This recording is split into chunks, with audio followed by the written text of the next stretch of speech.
Well, today's topic is around photo booths and building out Yes. the photo booth at the dealership. Should we do it? Should we not do it? We've been having this conversation on Dealer Refresh for, I don't know, how many years now? Probably since Joe and Todd pioneered it. Probably. Let me introduce Todd to those who don't know him. Go for it. Todd is a lifelong car guy who, his father forced him to go to college. He didn't want to. He just wanted to go right from high school to selling cars. And the day he graduated, he was out on the lot selling cars. And he grew alongside. Graduated high school or graduated college? Both. As I recall, you went right from college right back to the lot, right back to the store. Yeah, when I was in college, I was working at the store. I was buying cars at the auction when I was in college. So what's the event that changed your life was 9/11. No, really, the event that changed my life was the day I met you, Joe. That was the day that really changed my life. Oh, wow. He's so full of shit. Todd, that $100 is coming. You got to add a couple zeros. Okay. Well, Todd, explain both. What changed in 9/11 and what changed with Joe? Well, 9/11 for me was I was at an auction in Boston. Actually, I flew into Boston the day of 9/11, and I was in the auction lane while the Twin Towers were going down, and I bought a ride home and I left, and I'll never forget it as long as I live. And I'll never ever travel without a dealer plate after 9/11 either. No matter where I go, I always take a plate because you never know what could happen. But after 9/11, the used car market really went to hell like everything else. And I was at an auction like 3 weeks after it happened, and everybody was afraid that the world was going to end. And I bought 80 cars that day at the sale. I called my dad on the phone because cars were really literally for nothing. Cars were 30% less than they were a month ago. And my dad said, you know what, just buy them. And that was when I did. And that was when we got heavy into the used car business, was right after that. I haven't stopped since. And so how many used cars did you have on the ground when you bought that 80? Oh, I probably had 30 and then I just bought 80. See? Because they were so cheap. So that was how it all started. Us really getting hard into the used car business. And there were other factors as well. How many used cars are on the ground right now? Right now we're lean. I got like 600 right now. Normally I have like 900 or 1,000, but the market's from 30 to 600.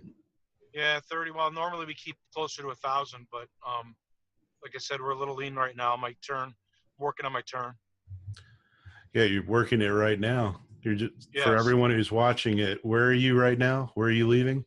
I'm on Route 81. I'm driving home from a car auction. I'm driving from Waverly, New York, back to Syracuse. I was at an auction all day today. And folks, how many dealer principals do you know that are out in the lanes buying cars? It's what Todd lives for. Yeah, I'd rather be doing this than be at the dealership.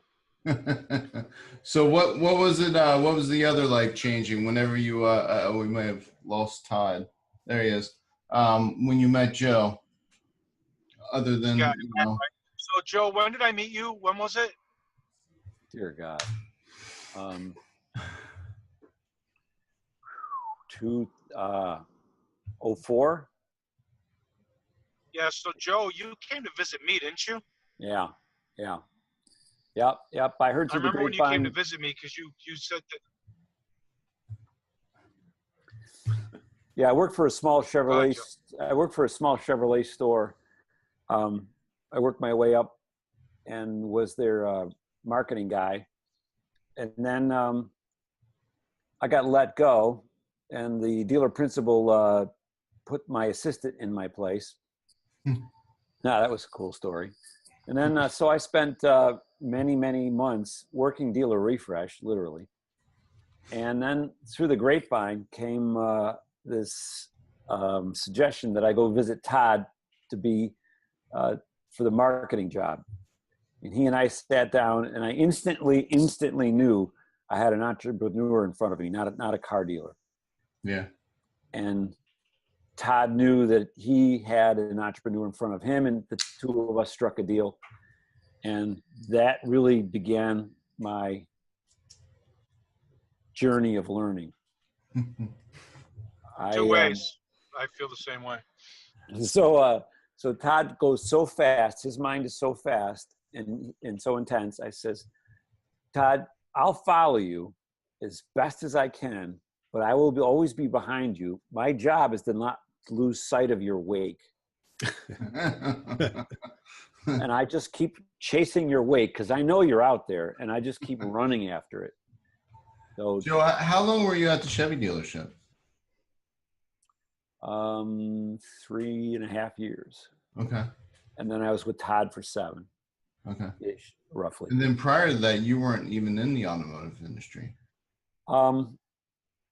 Yes and no. I built, I founded and built a automobile customization store.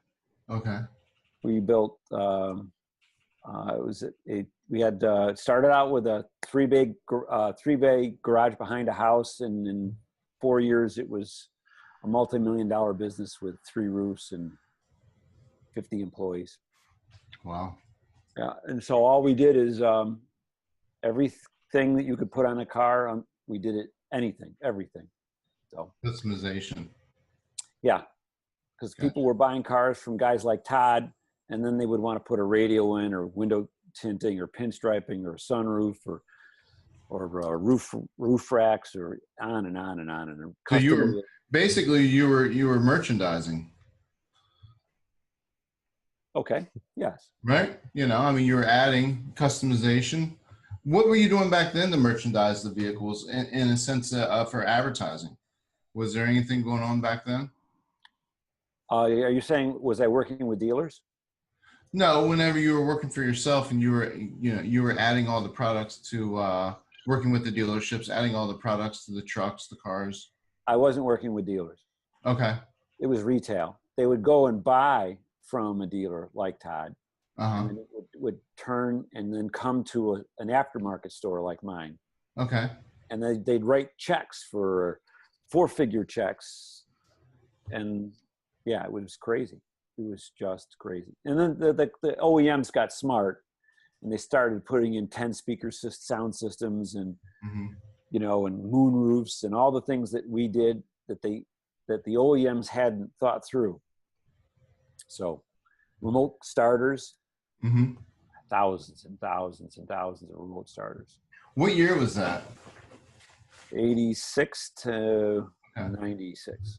I tell you, one of the most fun jobs I ever had was working at Circuit City and doing the car stereo, remote starts, just alarm systems, different accessories. It was fun, definitely fun. I was pretty young whenever I was doing that. That's cool. I got 3 startups under my belt, and I should say 4. Todd's the 4th one. I learned more under Todd than about the car business than any other place. Todd was a genius in the sense that he always kept things simple. And I was chief marketing officer, so he didn't pay me on bounce or lead counts or any kind of attribution, anything. He paid me on cars over the curb burning gas. Because that's all that matters. Yeah. So all of a sudden, from marketing, my concern was not only was it creative, but it was, where does the creative go? And then what does the quality of the traffic come in? And does the quality of the traffic make it to the showroom floor? And then how well does the message work with the sales reps? Because I got to get the car over the curb. Yeah. And then does it lead to a test drive? And I'm watching test drives. I'm shadowing sales reps. I'm shadowing managers. I'm watching the whole. It was Todd's pay plan. Yeah. It was the 2/3 of my pay was in deliveries. So like, my light went off, and And Todd realized that that I was running with the ball, and he gave me lots of rope. And so, as you were starting up really an online marketing division for Todd, when did you guys come to the conclusion that a photo booth was going to be a major part of it all? What do you think, Todd? Right after you started. Because I was already working on one sort of, but I didn't know anything about photography. What were you doing prior to having a photo booth? What were you using? Just doing them out in the lot. Yeah. And then we took them, like we started taking them inside at my body shop and just, in an empty space, and because I wanted them indoors. Mm-hmm. And then I'm like, we just gotta, I don't know, call it prototypes, Joe. We had how many? We had several booths that we tried over the years. We what, 3, 4 of them, Joe? Yeah. Wow. It was two. To me, Spent a lot of money too. A lot of money, a lot of time. Were those packages from vendors that you were buying? Nope. No, we built our own. No vendors. No vendors. Homebrew. And there wasn't really any vendors to fish from. Yeah, there was nobody back then. There were no vendors back then that even considered building photo booths for dealers at all. Joe and I even thought about doing our own business doing that. Remember, Joe? Yep. Yeah, I'm surprised you didn't break off and do that.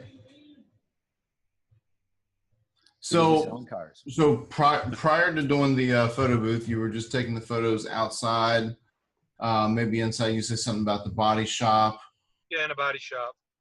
And then, at what point were you like, all right, we're fed up with this. We need. Well, we had a detail. Like I was, I always wanted to be way ahead of everybody else. It's just how I am. It's how I am now. And I kept telling Joe, I'm like, I don't want to have a picture of a car outside. Where we are, Central New York is a very, we get all the seasons, obviously, and then some, especially winter. And I hated pictures of cars in the snow. I hated pictures of cars in the fall that didn't sell, that still showed up with leaves that were turning in the background, or in the spring or the winter where there were no leaves on the trees. And, I didn't want the customer to know that, car had been overage and inventory.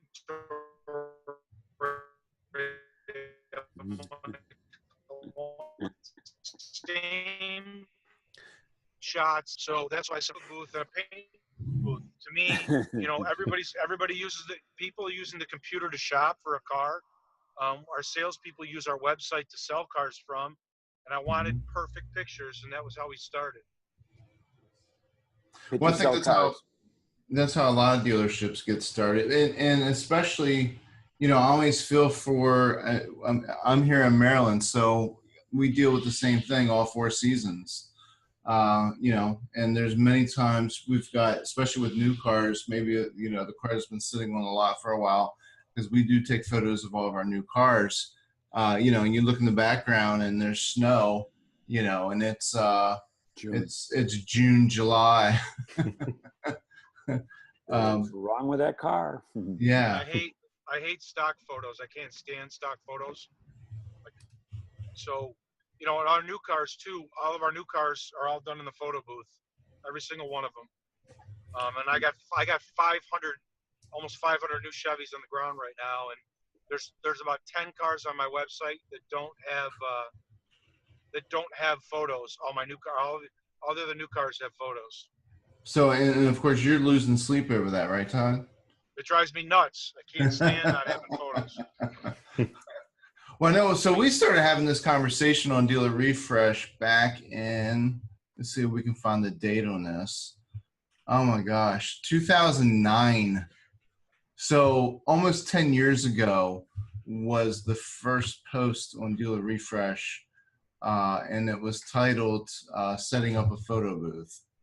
And Matt's the one that started this. I don't think we've seen Matt on the Matt in the forums for quite some time.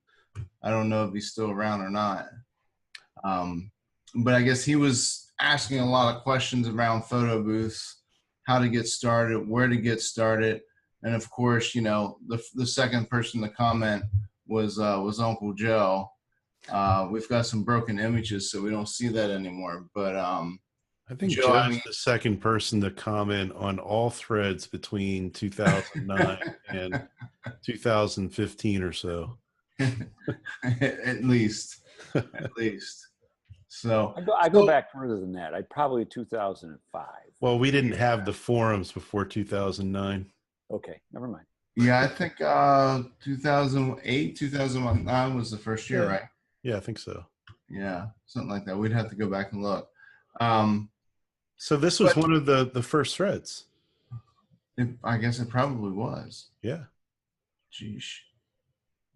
It's crazy. And we've got what? For good reason. There's a ton of information here. You know, I mean, you could probably use this thread and maybe write a book or just put it all together, maybe summarize it and have a complete guide on either how to build a photo booth or at least where to look to build a photo booth, who out there in the industry, because we've had, you know, like you said, when you guys got started, there was no companies out there that was providing the service. And now I think there's only like 5 of them now. We've probably got those listed out. I know right before we got started here today, I got an email from a company that I spoke to this gentleman probably about a year or two ago. His name is Ken, and he was with OVAD, and this is all they do. And Joe, if I'm not mistaken, you and Todd probably spoke to Kent probably back in the day. Yeah, and I mean, he puts together some extraordinary photo booths for dealerships. Yeah, and he likes to charge for them too. I hope he's listening. He likes to charge for well, you know, in the email, he actually said, he goes, they were Joe and Todd were highly considering us until they saw the price. Yeah, that's why we just decided to do it yourself. Well, it looks like he's got a pretty elaborate setup here. You know, and gorgeous. Yeah, and for the problem is for most dealerships, they just don't have this type of space. You know, it just, I mean, what do you say to a dealership? We have space. That's the difference. We have space and a lot of guys don't. But regardless, you got to make the space as far as I'm concerned. Well, and you're doing that right now with a new building, right, Todd? Yeah, we are. Again, because we have the space. But you know, at my one store in Cortland where I did not have the space, it was a Ford store that I bought that I turned into a used car dealership, and where the parts department used to be is where we put a photo booth. Because I don't need to keep a lot of parts there because it's a used car store and we just get parts when we need them. I keep a lot of parts. You know, I have to keep parts at consignment. So, you know, we made space there, and that's other than the other 2 stores. You know, we had one. We built the space in our body shop at my Chevy store initially. You know, because we had to. I mean, you got to make the space. In my opinion, if you're dealer principal and you're watching or you're listening, make the space. If you're someone that works for a dealer, convince him or her to do it. Amen. Yeah, I went down that path, and we had space, but yeah, it was just a battle that I guess I ran dry on and just, you know, wasn't going. Now here at the Benz dealership, the good thing is with us currently, we don't have a photo booth, but we do have a delivery center. So during the winter months, I will pull the vehicles inside, make sure the floor is nice and clean. Now, it's not the best area for lighting. We've done a few things, you know, with lighting. We've added a few things. We've gotten some shades and such, but it's still not, you know, the ultimate photo booth, that's for sure. But it does work for us. And then during the summer months, there's still, at least in my opinion, there's still nothing better than outside lighting. And so I usually take the photos of all the used cars outside, at least during the summer and spring months. So there's a company, and I can't think of the name of it, but they have a product now where it kind of looks like a spider, and on the end of the spider legs are cameras, Mm-hmm. and they take shots of the car all at once, and they use software to make it look like it's inside a booth. I wish I could remember the name of it. Joe, I sent you the email and the name of the company. I can't remember the name of it. They connected to me on LinkedIn, and they do. It doesn't look bad. I mean, it's not horrible. Like if I Yeah. didn't have the space, like they have dealers that like that are in your situation where they're taking it in a delivery bay or maybe even outside, but they have it staged. And the photos don't look that bad, but it depends on the lighting. There's nothing, it's all about lighting more than anything else, but it makes it look like it's in a booth. That's interesting. Yeah, I'd like to know the name of that company. I'll find it and get it to you guys. Okay, yeah, post it over here in the forum. We'll share it in the photo booth thread. Yeah. Yeah, I can't remember the name of it. I'll look it up. Maybe So they're watching right now. So what the advice Todd was trying to convey is that if you are thinking of, or if you have a photo booth and you want to improve it, or you're thinking of making a photo booth, size, big. If at all, so if pictures sell cars, and if you have a cramped photo booth, the photo feels cramped, and it doesn't portray the car in the best possible light. And it also forces you to buy a turntable. So you buy a turntable because you have to, not because you want to. Mm-hmm. And you've got some of these great points in the in this thread that we had up a moment ago. So being, again, that it was one of the first threads to really ever go in the Dealer Refresh forums. It goes back to the first year the forums were founded. It's a long one. So there's 18 pages if you're looking at the forums on that's maximum per page setting. So there's a lot there. But on page 17, Joe comes in and drops some very big knowledge bombs for anyone who's thinking about doing this. And there's some photos in there too of their first attempts, maybe the first prototype. And then on page 18 or so, I posted some photos on behalf of Todd of his current progress in building a monster photo booth right now. It just looks like a drywall party going on at the moment, but yeah, not for much longer. But can you tell us? Yeah, but that's a big one. That's 40. That's 40 by 40. That's going to sell some cars. Sheesh. And the ceiling's about 14 feet high. Is it more than one? No, it's just one.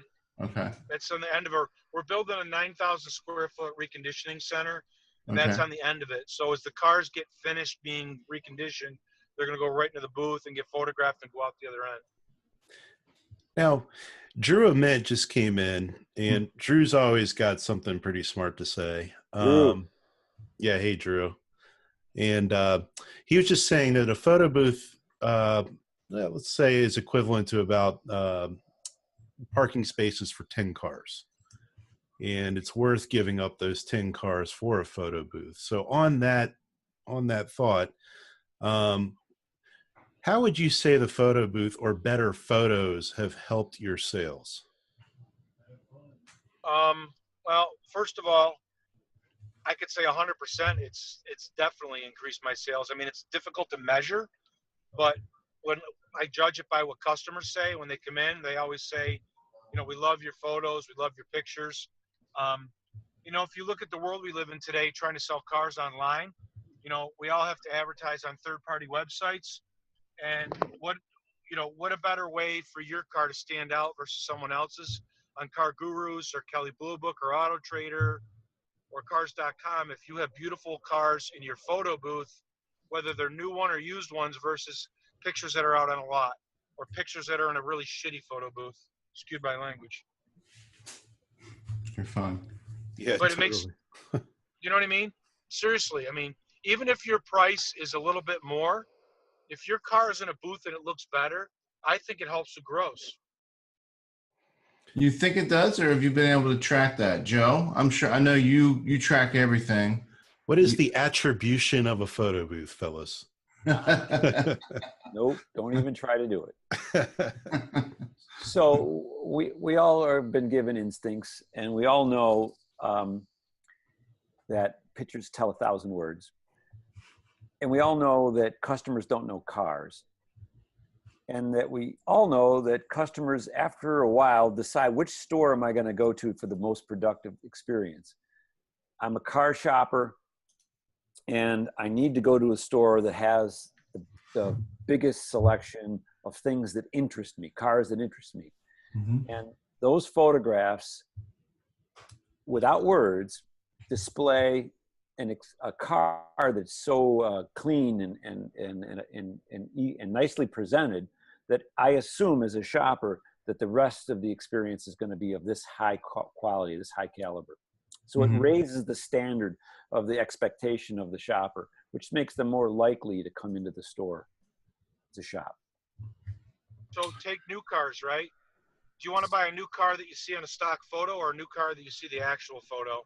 You know, if I've got a brand new 2018 Tahoe Premier and I've got the real photos and my competitor's got stock photos, or he's got 3 or 4 photos or 5 photos and it's out in a lot somewhere, and my price is the same or less or maybe even a little bit more, where's that customer going to go? I think he goes to the place where he saw a good photo, because it shows that we care about that customer's time.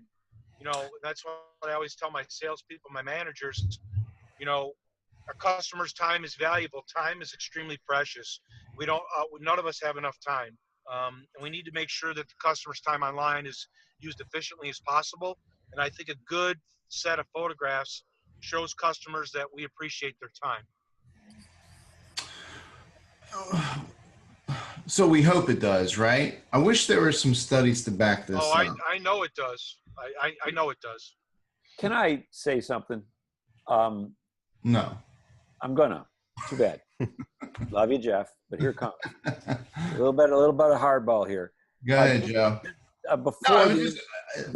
Before the internet, there were no attribution models that anybody ever spoke about, and because the internet came, data started to show up that allowed those who didn't have a good keel, a good center about how to market. They need data to solidify their decisions. I think and this connects to last week's discussion about attribution, we caved to data thinking that it'll cover my ass. Mm-hmm. So that if I make a bad decision, well, I got the data to back, I can blame it on the data. So there's times when data helps and there's times when it doesn't help. This is one in this case, this is one of them. So we had a Refresh Friday many weeks ago with the Dealer Knows crew, and it was a sort of a Dealer Refresh versus Dealer Knows, and we were talking about data versus gut. Yeah. And I think you just made another point for Team Dealer Refresh that gut is better than data sometimes.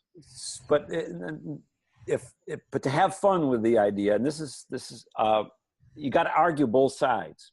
If you really I'm ready to argue the other side. Okay, can I create a study in Jeff's request? Can I create a study that can measure the quality? Does the higher quality photograph create a more engaged shopper?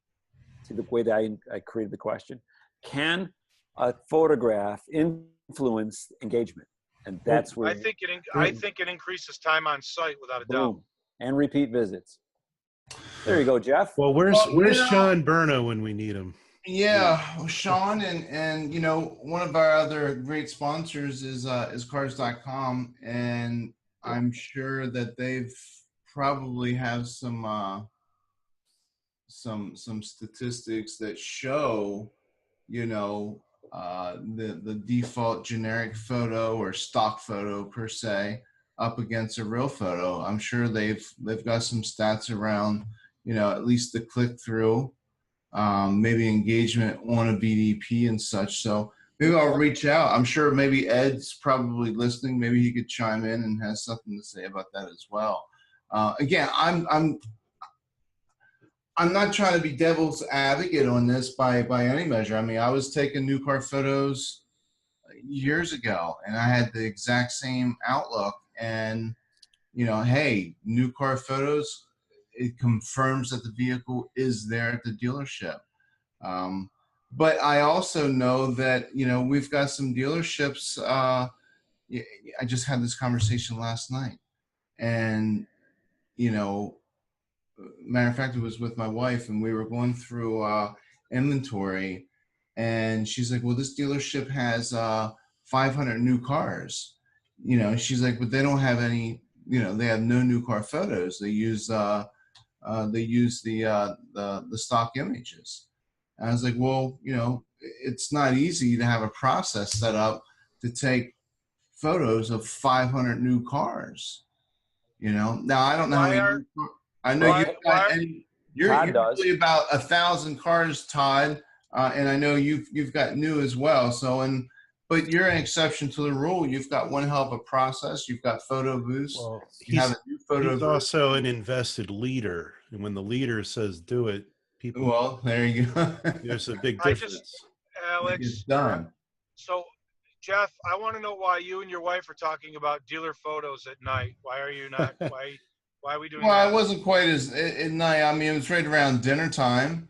Okay, and, all right. Just want to make sure. I want to make sure things are okay there. Well, to Brandy's credit, she has a vested interest in what I do in DealerRefresh. Yeah, but she also has a job in the industry too. Yeah, I know. she does. I'm just we got to have a little comedy here. Come on.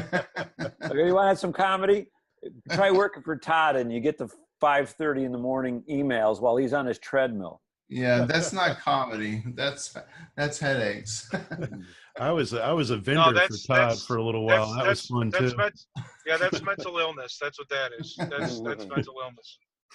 So actually, you got to say, Todd, just one of the most amazing things that the first time I visited Todd, I was shocked that his office is in the middle of the damn showroom. That doesn't surprise me at all. Right. Not anymore. Wide open. Oh, you moved away. Not anymore. Yeah, listen, here's what I want. I think that you guys should come up from DealerRefresh and visit my used car store I just built. Don't you think they should do that, Joe Pistell? Oh, definitely. We would love to do that. That would be awesome when we could broadcast from there, because I think everybody should see it. I mean, do a video, do a walkthrough through the photo booth. Do the photo booth, do the whole store. Because, I mean, I'm not trying to pat myself on the back, but I did build one hell of a beautiful used car store. It's really nice. Well, I've seen photos of it. It's beautiful. So I think everybody should see it. So Jeff was talking about stock photos versus real photos, and is there any value? And if so, why? So, like, let's say you're shopping for a home, and the real estate website put up stock photos of the homes instead of the real photos. How would that make you feel? Well, disconnected. I don't think well, actually a lot of them do when you start looking at new developments. Well, in the case of stock photos and new developments, it's undeveloped property. It's a lot on the ground without a home built on it yet. And they propose that this home go in it. And that's when they use the stock photographs. But if, for example, how would you feel if you were looking in at new development and the house was built and all you saw was a stock photo? You'd go, well, I don't know what this is. I mean, I guess it depends. Do all the houses? Well, if all houses have stock photos, then yeah. I mean, if it was is an apartment complex where every apartment looks the exact same, would I really need? And it was new. Have you guys ever heard of a company called Matterport? Matterport. Matterport. No, I don't. So they build these cameras that they're using now in real estate, where you'll take a 360-degree like virtual tour of a house, but it's a real virtual tour. It's not like that nonsense where they stitch together photos and they kind of slide across the screen. Like, you can click and actually walk through a house. And actually walk through the house. Like, we did that in our showroom at my used car store. I showed it to Joe, And we actually, you were able to get inside the cars in the dealership and see inside the cars as well. That's the difference when it comes to real estate, those who use Matterport and those who don't. Joe, you were almost telling me sounds like something Nick Sabella might be offering at some point, where you can do VR inside the car. Yeah, Joe, I remember you were telling me about this a couple months ago, that you had stumbled across, or you and Ty had stumbled across something. This was it. I sent it to yeah. Joe. Yeah, it's almost like it's almost like Google Street View. Right. Literally. Google Street View in the house. Yeah. Yeah, I've seen this. So is this the only company that provides something like this in real estate? And is there something like this that, oh, that's cool. Look at that. Is there something like this that That's super cool. that's out there for the automotive industry? So Todd tried to, Matterport has approved vendors that know how to set these up. And he had them set up an automobile walkthrough with Matterport on a vehicle to see what it would be like to do this Matterport experience in a car. And they did it. It was amazing. Really? Yes, but it was 45 minutes. Wow. Yeah, that's not efficient. So great idea. And then the reality struck. Well, and speaking of reality. Oh, by the way, Todd, we can't see you. So if you can hear us and we don't hear you. I got you. Sorry. I was just trying to text something to Alex while I was driving here. Please, Joe, you're on video, you're trying to text, you're driving, Joe, drinking coffee. Joe, on the other side. Joe, maybe All right. Todd, you're Todd singing. Yeah, he is singing. Put that on. He's got his robot voice on again. So quick question. Todd, bad connection, Todd. Yeah. So Joe, maybe you can jump into this. We were having this conversation not too long ago. Video. So are you, Todd? And if you can hear us and jump in with your robotic voice. You're back now. Are you doing anything? Are you doing anything with video within the photo booths? And how do you feel? If you go to my site and pull up a VDP on a new car or used car, go through the SRPs, you'll see watch video. So my spokesmodel, Kaylee Nixon, she does videos in my photo booth. You'll see some. Okay.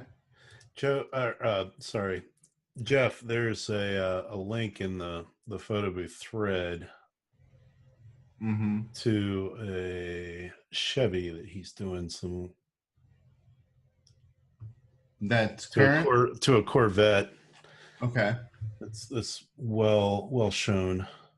Okay, and that's current, or? Yeah, but I'm not seeing the video on it. Okay. So never mind. Yeah, and my connection here, for some odd reason, as soon as we go on to Zoom, just drops off. So I can get that fixed. Well, you are in a dealership. Yeah, I know. You know, it's mandatory that we have shitty internet.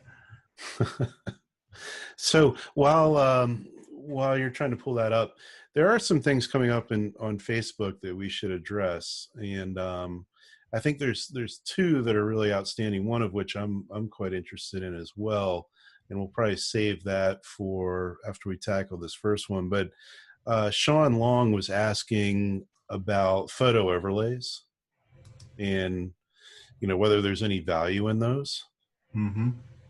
I'm sure we all have an opinion on that. I absolutely hate them, with the exception of when they're used as a call to action and not like a branding. So if they're on your website, you don't need to brand yourself in your photos. No, but those photos go out to cars.com, Auto Trader, Car Gurus, all those other listing sites. That's right. So what's the harm in having you're not letting me finish overlay that brands your dealership? You're pulling an Alex Snyder. You're not letting me finish.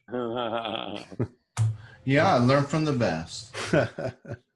So if you're on your website, no, I don't. If they're on your own website, I don't believe in photo overlays unless it's something like this car price just reduced certain amount, or something that's there of value to the person digesting the information in front of them. Yes, I can understand that if you're on Auto Trader, Car Gurus, or Cars.com, that you want to brand yourself with that first photo. But going beyond that and doing overlays on every photo, no, you're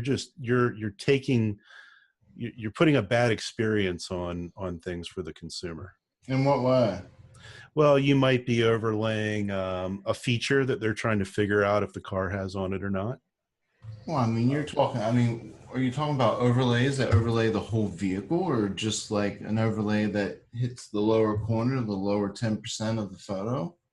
Can you absolutely control the overlay that is going to be 10% of your photo is not going to overlay something important on some car at some point? Well, I think I know whenever I take photos, the most important piece, if I'm doing a close-up, which is the only time you need to really worry about that the most important feature is pretty much in the middle. All right, well, let me I'm not ask trying you to a argue with different you. way. I do the overlay on the very first photo. If I do any additional overlays, it's maybe pointing out a feature, that's not obvious to the customer. So hold on, let me ask this a different way. When you're on Amazon, or have you ever seen a photo overlay on a product that you've been looking at on Amazon? I'm on Amazon. I'm not where going the to. product overlay I'm not ideas really going to came from. compare They my came car from shopping eBay. experience to shopping on Amazon. They came from eBay, the overlays. Yep. I come across them. They turn me off quite a bit. I don't really.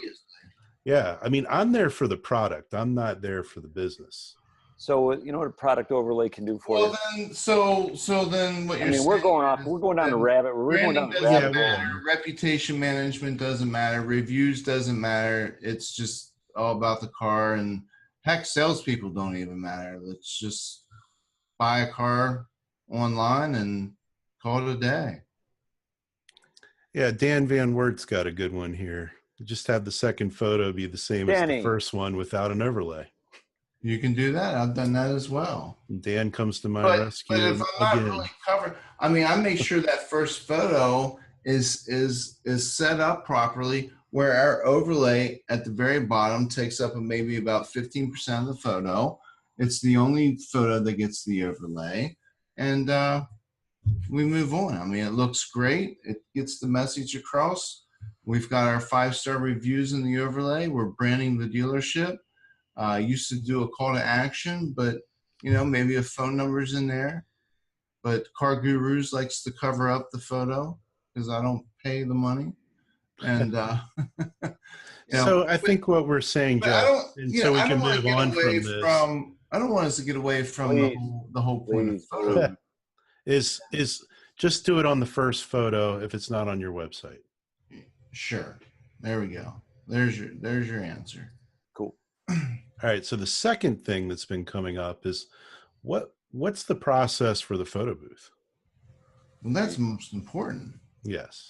How did you guys build this out? What's the process? What did this cost you guys? Obviously, you've went through a lot of trial and error, so let's not count that. But if a dealership wanted to build their own photo booth,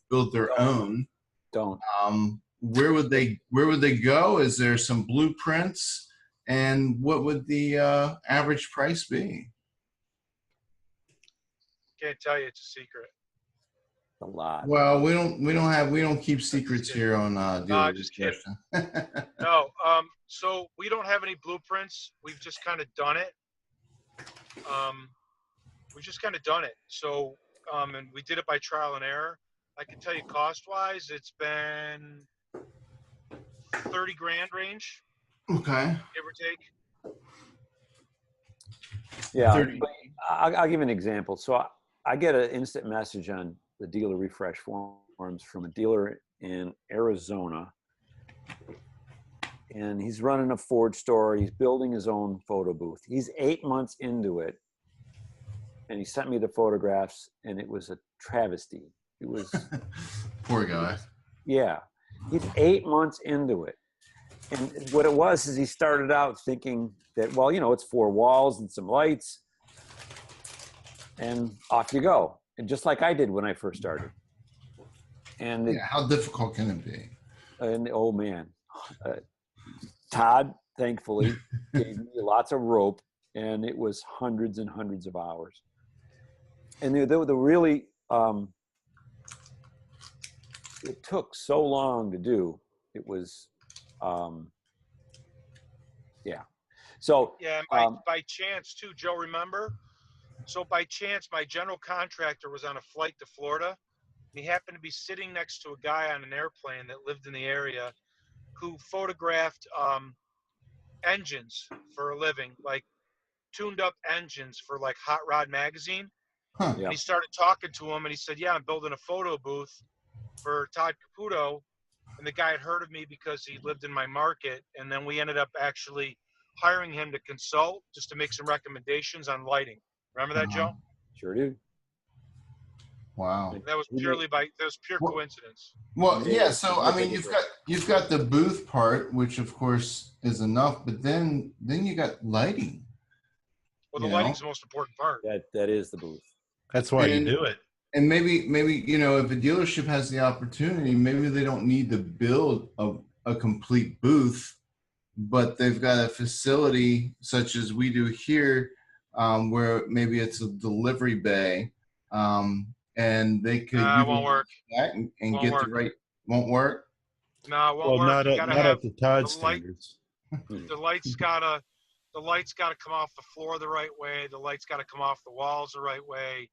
Like, and I learned this from Joe and a couple other people that know photography. It's, you know, light bounces and light Mhm. reacts a certain way off of certain colors. It bounces off cars. You gotta have a muslin cloth up top above the lights to kind of, so you don't get hot spots on the car. I mean, there's a lot to it. Yeah, you You're have to just gonna throw diffuse some the lights light. up in a white room. You But at some gotta point, diffuse the light. If you're just gonna throw some lights up in a room, you're sorely mistaken. But at some point, do you just get to a point where it's like, you know what? All right, Todd, this sounds great.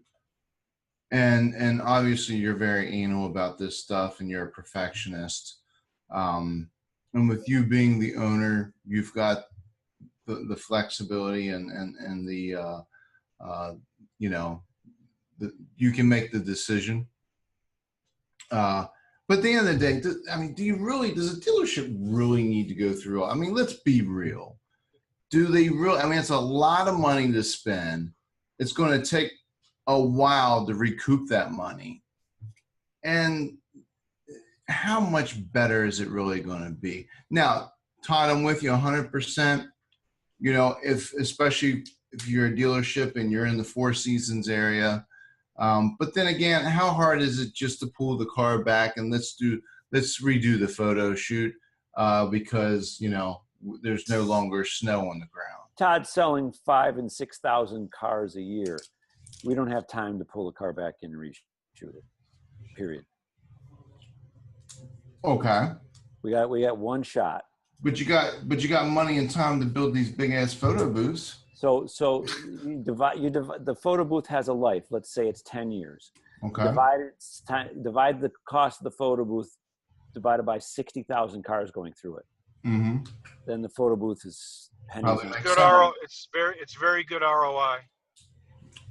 I'm sure it is. In my opinion. So one other thing that I think should get brought up as well that we use, and I'm not trying to plug any company, but we use this company called True Images, Mm-hmm. and it's dupe photo software. So you can it dupes my new car photos based on VIN, and it VIN decodes, and it matches up to it'll so we can get dupe photos of Silverados and dupe photos of Cruises that are the same option packages and same colors. It saves us a ton of time. Todd, is that what Chris Leslie's using? I don't know.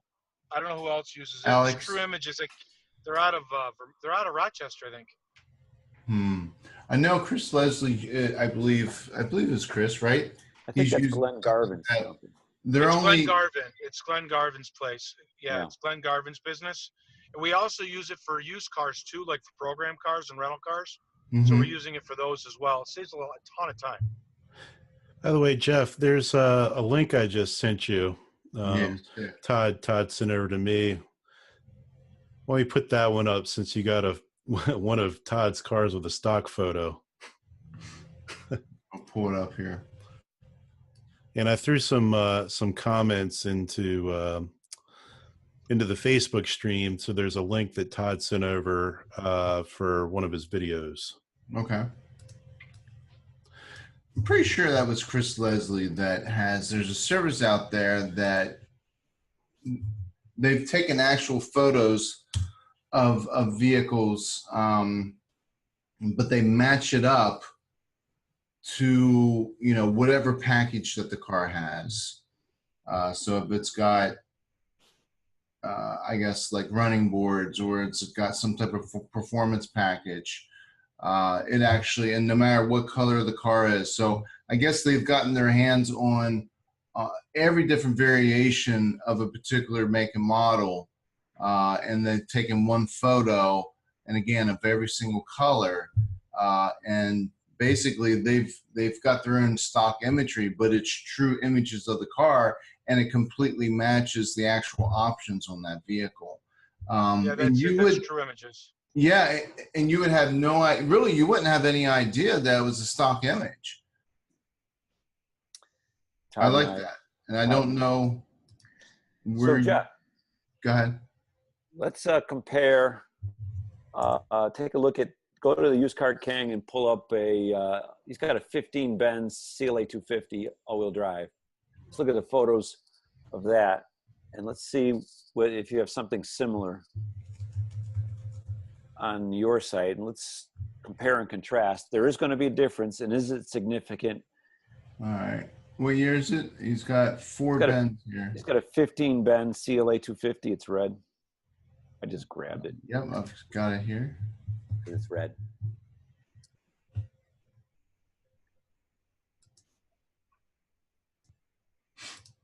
And let me share screen. Hey friends, Haley Nixon here for Sun Chevrolet and the UsedCarKing. Eek. Beast, you must be looking for space. This is a 2017 Is this the? Chevy Tahoe LT. You can just close that tab. You're on YouTube. Yeah. Well, she's in my photo. Anybody wants to see my photo booth? That's it. Yep. That's one of my good ones. Well, we'll pull the. How many photo booths do you have, Todd? 3. 2 and a third in process. Okay. Yeah, this looks. I mean, this is amazing looking. Picture sell cars. That's what it's. Remember when it's buying a car is like buying a puppy. You go in with your best intentions, and then your emotions take over. Yep, that's why it's more about getting people in the door than it is landing them on a car online. Amen. Right. Yep. So if you can convey that this experience, you can't tell, but you just assume the car is better or the experience will be better. Jeff, go ahead. Can you cycle through the photos and maybe get to the interior shots? Yeah, I'm going down below where there's more photos. I'll hit 39 here. Cool. Ugh. That's The interior is probably the hardest thing to do, right? Yeah. Our interior shots are great. And so what's the, we've been having some questions about the actual process of running a car through the booth and taking the images of it. Maybe we can start at how long it takes to get a car to this point. So one, getting it cleaned, that's obviously part of the process, right? Absolutely. That's my biggest problem. I can't get them clean fast enough. Sell more. And then the actual running of the car through the booth, and snapping the photos, is She that can do, like, I have 3 people that take photographs, and they can do a car. One of them's Joe's stepdaughter, actually, who does a lot of things for me. Kate, she's awesome. The best. And she's the best. So anyways, you can do a car in about 8 minutes if you do it right Uh-huh. in the booth. We have a process where the cars are done the exact same way every single time. It's the same shot on every car. You choreograph the car. Yep. Yeah, it's all choreographed, and we have it actually documented because we're actually cross-training some other people to do photography now. nice? But the thing about the booth is you can be a novice with our booth and still take photos because the lighting Bingo. the booth is so good. And that's extremely helpful. For sure. I see barely any hot spots, and that I love photography, and You are the master in photography. I don't know about that, but thank you. So speaking of photography, another question that comes up quite often in the forums is what kind of equipment is used. So to get photos like these, any special camera? We use a camera, but it's not anything. I don't know. It's a $300 camera from Best Buy. I don't know the model, but I've taken photos in my booth with my iPhone, and they come out great. It's all about the booth. It's all about the lighting. It's all about the lighting. Photography is the art of capturing light. I would like to say that as Jeff's going through the interior shots, Jeff, if you could just stop there or whatever, the interior shot is very important to the customer because they know what the car looks like on the outside. They see it they see the car around, but they don't see inside the car. This is their chance to go inside the car and experience it from the driver's seat. Experience it. What's the back seat look like? What kind of features does the car have? They'll use the pictures to help them tell the story. The car interior is so damn dark while the photo booth is so damn light. Mm-hmm. It's difficult to get this blend so that it lights up the interior of the interior of the car and not like Alex says, create all these hot spots where there's really bright areas and deep dark shadows and Hey, can I bring up one other thing that we should probably at least mention that we haven't discussed? Is 360 or not 360? That's a good question. So are you talking about like a 360 spin versus a video? Yeah. Well, in the booth, right? In the booth and in the interior as well. I've been going back and forth with this for years. Well, hold on a second, Todd. Let's clarify that real quick because I think you two might have been saying two different things. There's a 360 spin that people can plug into their websites, and then you're talking about that's crap. Just a spinner on the floor of your photo booth that spins the car around while you take photos from one height or angle. Yeah. Which one are you referring to? Well, I think they're almost one and the same. Being able for the customer to have a 360 experience, regardless of how you do it, is there really any value, or is it more just, I don't know, Carvana nonsense? Fluff. Well, I asked that question a couple weeks ago, Todd. I mean, is it really necessary to have video? I mean, I've shot really great videos. I've got a gimbal. I've done these, nice fluid walkarounds of the vehicles. Mercedes-Benz, BMWs, I mean, nice cars to go along with it that people just like to watch, versus the photos or just the stupid photo stitch video. And, taking that video adds another 8 to 10 minutes to the photo taking process. And at the end of the day, I wasn't seeing a lift in conversion. I'm not seeing a true lift of time on site. And I'm like, is this really worth it?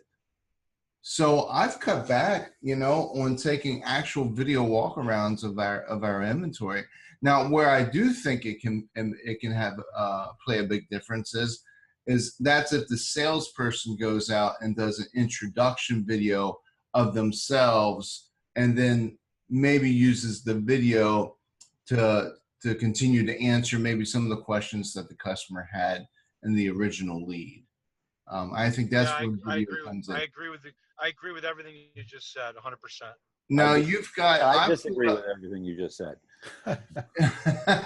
Now I pulled up on the screen the video walk around, you know, and you're doing these. So I'm not sure why you disagree if you're doing these elaborate videos.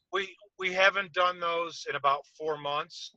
Okay. Because of exactly what you just said. We weren't getting a lot of views. We weren't getting a lot of Todd's back in 4G land. Bad connection, Todd. Sorry. Time on site. We weren't getting versions. You guys there? Yeah, we're here. We're listening. Bad connection. But you're fine. No, he's not. Mm. You guys got me? Yep, we can hear you. So anyways, I think there's more value to it when you've got somebody actually on a car and a salesperson goes out and does it. Or if you have these already pre-built, like if I had a customer for that particular Tahoe, my salesperson or my BDC should send them that video. Mm-hmm. That helps. So video personalization, not video marketing. Yeah, video personalization. Like I don't know. I and think, Ryan Abbott is also chiming in and saying the same thing. You know, it's funny though. I couldn't disagree with this conversation more. All right, Joe. Right now. But you know, because let us know why, Joe. So I got a 2017 Tahoe LT, right? Give me a number, 55,000 used, roughly. It's got a laundry list of features and accessories. And let's say I've never owned a Chevy in my life. Let's just say I got a new job. And to read the bullet list is the most lifeless experience there is to understand the car. If I've got a knowledgeable person that can demonstrate the features and benefits of the car,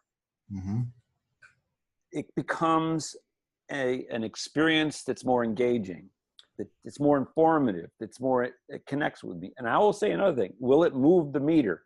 Well, if you watch the meter and you expect big numbers, that's a mistake. All you do is move the meter one, and that could be a sale. So you're advocating the Zappos style. So if anyone's ever bought shoes on Zappos. And remember eBags? eBaggage, whatever it's called. It's another company that uses product videos.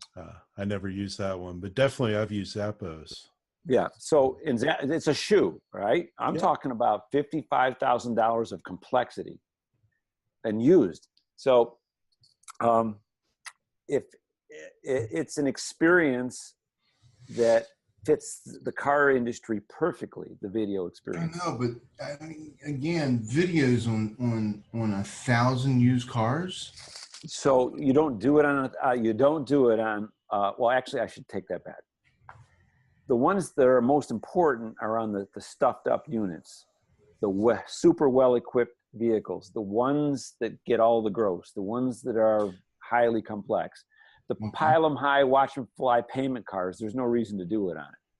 So we found a way when we were doing this heavy, which we are going to be doing it here and there, but we found a way to basically, with Dealer Inspire, if we did a video on a 2018 brand new Cruise or a 2017 used Cruise that was a program car that had a lot of, we were able to take it by year, make, and model, and then take that video and put it on multiple VDPs, even if it wasn't the same color car, but it was the exact same car with the same equipment.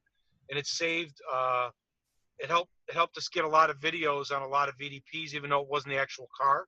Does that make sense? Yeah, that's exactly what Zappos does. So they do, one model of shoe. They might just have a red one they do the video on, but the shoe comes in 16 different colors. Yeah, So they don't that's show what the we- green, that's what they we don't do. show the black. Yeah, but So like what the video can do, guys, But is that like, shoe doesn't have different we're accessories listening and to it. options. yeah, but what Todd's saying is you could take one Tahoe and just choose the highest level model and do a video on it. So like when you're shopping for a common car like a Cruise, they have 5 trims, right?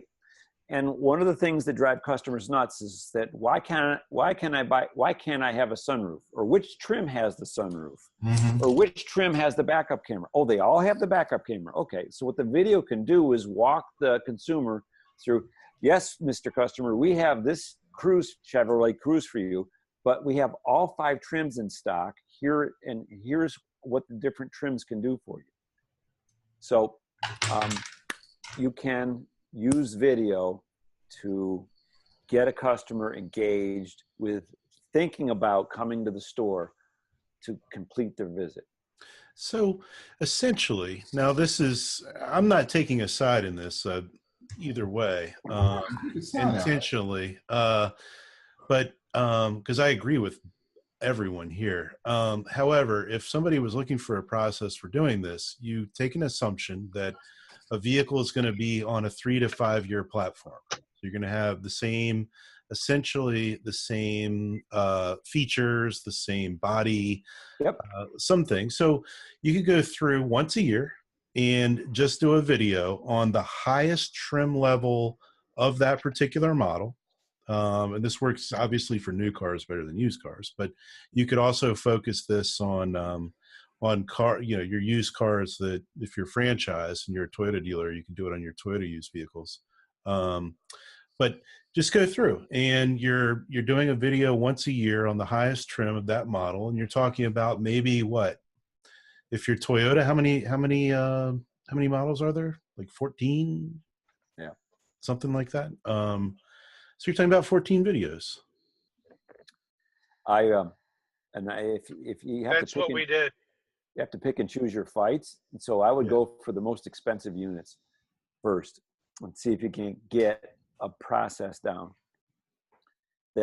So in summary, for me as a consumer, cars are so darn complex. A video is a way for me to quickly become educated as to what this particular vehicle has and what are the benefits of each one of these features. And so it's a walk around. It's that simple. Now, I would like to say one other thing. Does it move the meter? Well, yes, but it doesn't move it up a lot. I'll give you an example. Our websites as a whole will have 100 visitors to our website and sell somewhere between a half of a car and 1.5 cars per 100 visitors. So we get a lot of clicks on our website and very few sales. So if I can move that number from 1 to 1.3%, that's a giant move in sales. So all I'm saying is that build a product that satisfies the consumer and that it will then produce results. If you know that your customers are nodding their head, hey, I like that, then you're okay. This is Joe's view of the world. That's all. All right. Hey, I got to go, you guys. It's a little over an hour, and I'm pulling into my destination. I hope that's okay. Yeah, No, we're you're definitely fine. heading over time here, Todd. Yeah. Thanks for hanging in Yeah. there. So yeah, I'd love to do this again sometime. This has been a lot of fun. No, we appreciate your Thank you. time, Todd. Thank you for inviting me. You got it. Anytime. So let's do this. I want you guys to come up. Let's do dealer refresh on location at UsedCarKing. We'll do it. We'll find some time and get that done. I'd love to come up and take a look at the facility. Sounds good. You guys take care. All right, too, Todd. Todd. Talk to Thank you. soon. See you. Bye-bye. Bye-bye.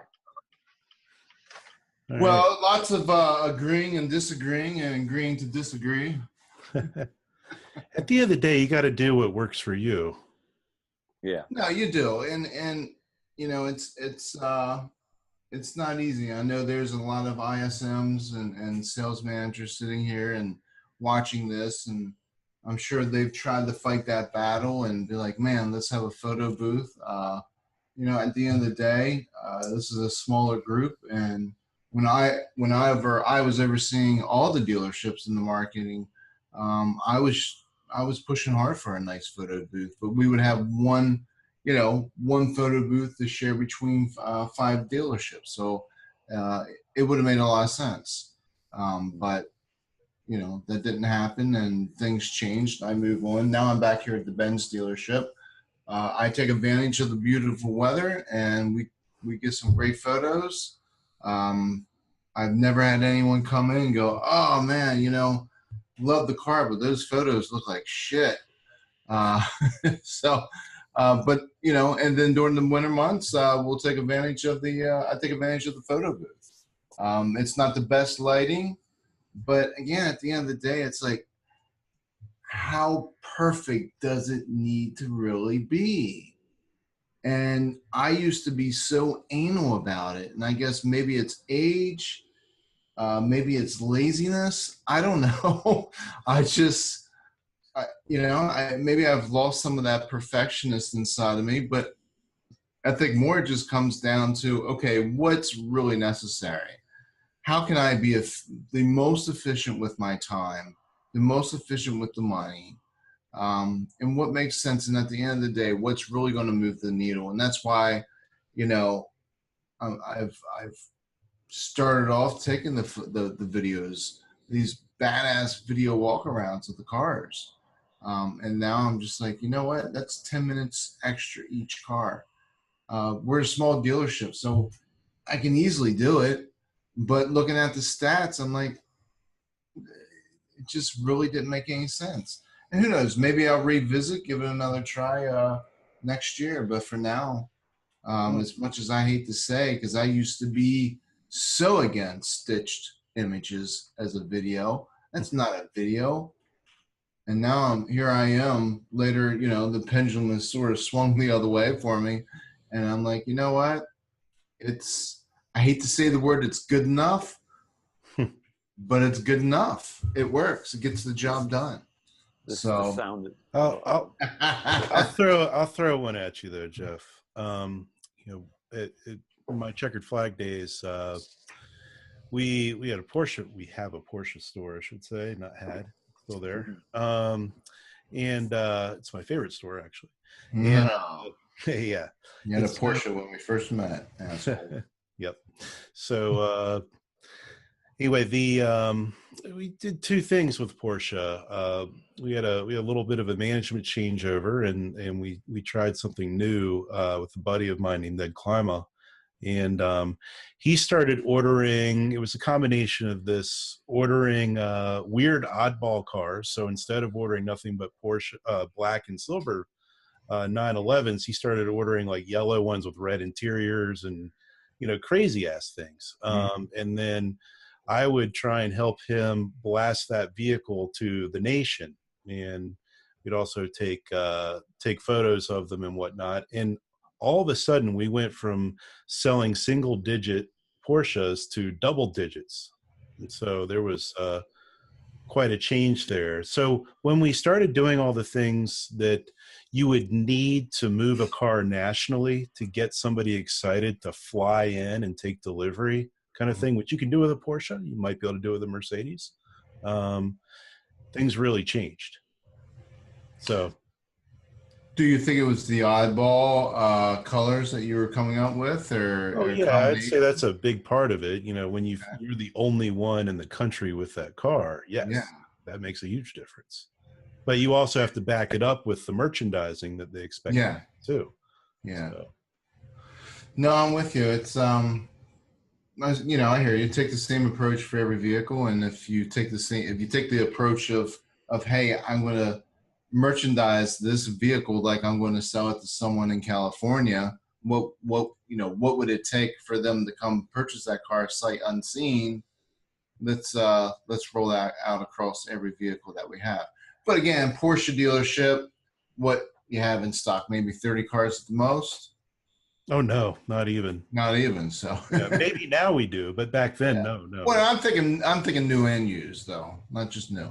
Oh yeah. Well, I mean that particular store was part of Jaguar, Audi, Porsche, where the franchise is on that rooftop. So yeah. So all the used cars were in one spot. Yeah. But with just Porsche inventory, no, it wasn't 30 at that time. Gotcha. So if I could, for those stragglers who are still with us, I'd like to put together a summary of what I've learned from the photo booth. Please do. Through multiple generations of it and hundreds of hours. Only do a photo booth if you have to. First, outdoor photographs are always going to be better. Yeah. If you have a change of seasons, if you have an area where you photograph that people can see the change of seasons, then you should entertain a photo booth. You already know that, but I'm just saying, you know, those people who are out there, if at all possible, try to avoid the photo booth. If your winter and fall is very invisible in your spring, then don't do it. Mm-hmm. If you have to build a photo booth, try to find the largest possible area in your store to dedicate to the booth. Bigger is better, always. Tiny works, but bigger is better. If you'll see turntables around, turntables are really a device that's an expensive device that's there to help you get the photographs done quicker. If you have a small photo booth, you need a turntable. A small photo booth means that you drive the car in one way, photograph the car, pull the car out, turn it around, back it in, and shoot it again. And you end up doing this because you're trying to hide the door mm-hmm. where the car comes in. That's a great point. If you build a booth that's big enough for the photographer to walk around it, and you can disguise the door, it works out well. No, you don't need a turntable, and the photographs can take on a deeper dimension with a larger booth. Okay, so next thing, you build a photo booth. If you build one, you have to be very considerate of how much time it takes to get the car in, shot, and back out. You may build this beautiful photo booth, but if it's a time suck to use it, then you're going to it won't be able to pay dividends because it takes too long to use it. That's one other reason why we went in Todd's case, we went without a turntable, because bigger photo booth means you could just walk around the car quicker. Lighting is the most difficult and the most important part of a photo booth. It's mentally in your head. What, I just throw some fluorescents up there and put a little cover underneath it and off she goes. Nope. I've tried it. I swear to God, it don't work. You end up with all these spots all over. The car is like a mirror. It's very complex. If you're really wanting to have a photo booth that helps your car stand tall amongst your competitors, find a local professional who's built booths, and it doesn't have to be for cars, but who's built booths that know how to create an indoor lighting. That's what separated. I did my best job with Todd, and then that's versions 1 and 2 in his photo booths. When he got a professional in there, it jumped the level of quality a whole nother order of magnitude higher. Everything got better. The interior shots were better. So hire a pro. If you do it yourself, expect a long, difficult road. And the last piece is interior shots.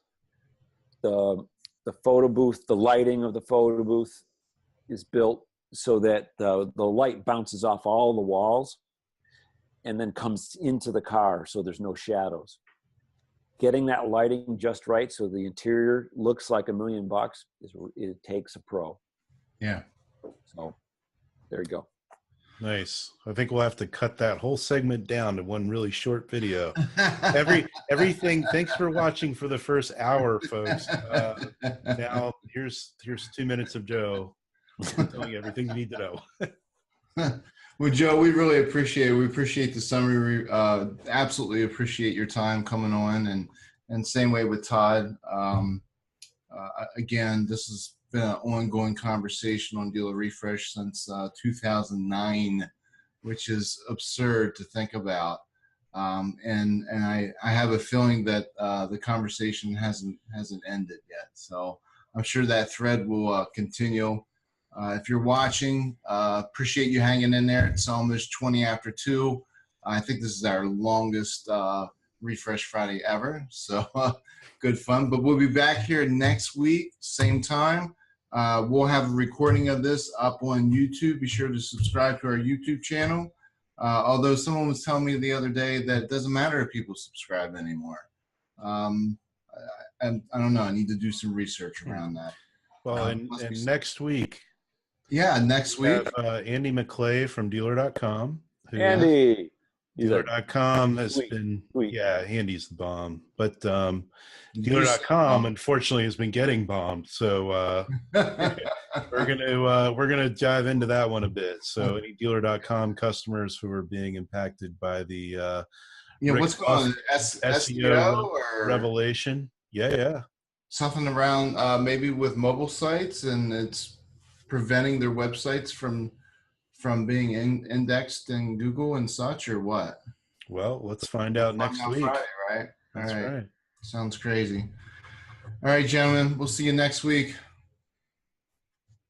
Thanks, guys. Thanks, Todd. See you, Todd. See you. See you, Joe.